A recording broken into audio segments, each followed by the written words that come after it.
Welcome back, everybody. We are starting our customer Ed's 1968 Dodge Charger RT. Ed has owned this car for a number of years. He bought it in Southern California. It was restored at that time, but it was an older restoration. So he's looking to go in, modernize almost everything except for the engine, which is a Dick Landy 440. A lot of cool history with the engine.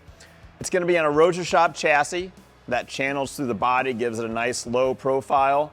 Lots of custom metalwork, full custom interior, paint body, the usual classic car studio works treatment. Stick around and watch the build as it progresses.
'68 Charger comes factory as a unibody car.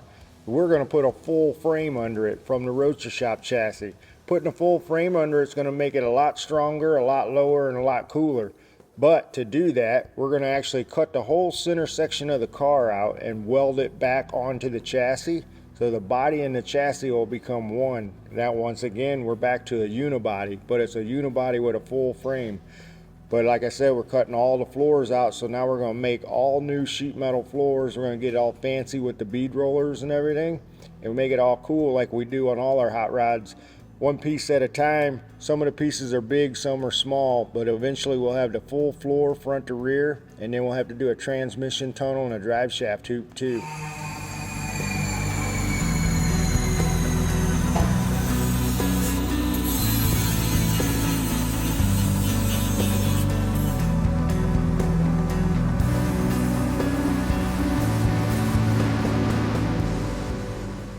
The floors being so low in the car because it's a unibody car, we're actually welding in some sections and making a dummy panel on the floors. We'll put your feet closer to the factory pedals, and then we have a little storage area to run wires and brake lines and different things through. So you don't see any of that on the bottom of the car, and you don't see any of that on the inside of the car. It'll be going through a dummy floor. Miles and miles of bead roll. Like I said, this is a big car, so a lot of these pieces are big. But big pieces make ground coverage fast, so it looks like you're getting somewhere pretty quick. We got the main man Tim over there. He set the cameras down and he's actually helping do some metal work. This is the best piece that we've made so far, thanks to the help.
All right, got all the floors done, trans covered, the motor's covered, everything's covered. We're on to making wheel tubs, the back half of the car. Wheel tubs are going to go from behind the seat all the way into the trunk area. So we're going to make all this like a unibody type thing. We're doing a 12-inch wide wheel with a big tire. So everything's going to be widened. And then the car is going to sit so low with the 22-inch wheel, we got to raise the tubs as high as we can raise them. So a lot of little custom tricks going to be going on here.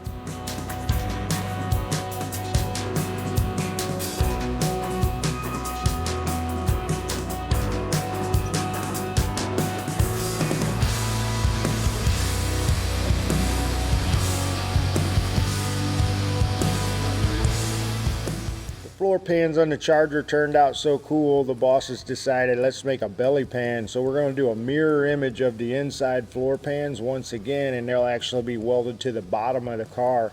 The car's really going to have a full belly pan on it. It'll be front to rear. Then there'll be a center section that will unbolt that you can access the transmission and oil pan and all them different things. Car will be really cool looking from the bottom side, and it'll actually help in the like Texas mile and land speed type runs that the guy plans on doing.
When we ordered a Roadster Shop chassis, we actually moved the wheels forward in it 2.5 inches.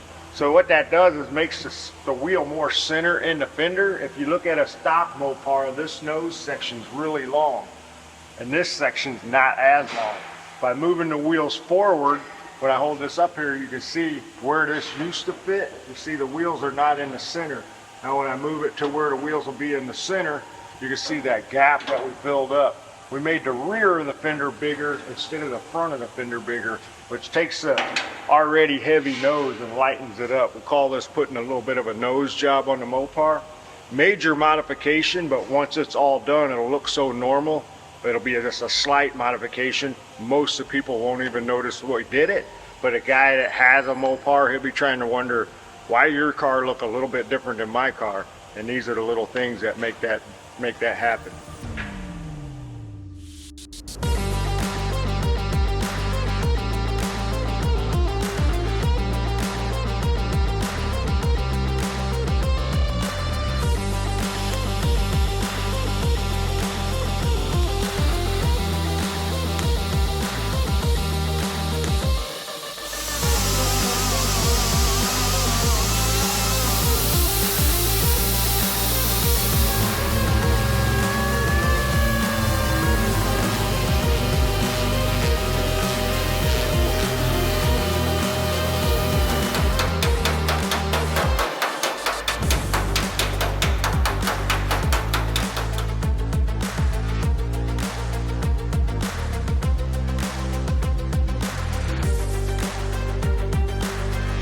Thanks for watching. If you want to see more build videos like this, help us out by liking, commenting, and subscribing to our channel. And it's a little thing to do, but don't forget to turn on those notifications. If you want to buy merch, go to store.classiccarstudio.com. See you next time.